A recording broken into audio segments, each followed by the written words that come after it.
மட்டிக்கினாரு ஒருத்தரு, இவரை காப்பாத்தணும் கத்துரு.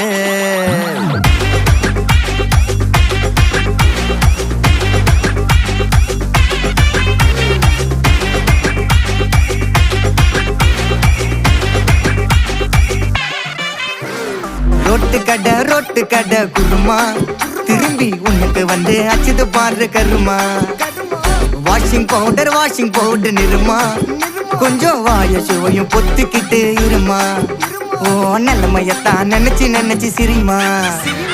தக்காளி பிசிக்கி தொட்டு மொக்க வாங்கிட்டடா செவுத்த போய் நக்கு. ஐபிஎல் கப்பு நான் வாங்கி தரேன் லாலிபப்பு சப்பு. நீ சோத்தல தான் போடுறியா உப்பு. அப்போ இப்படி இருந்த நீ இப்போ இப்படி ஆயிட்ட, ரொம்ப மாசு காட்டின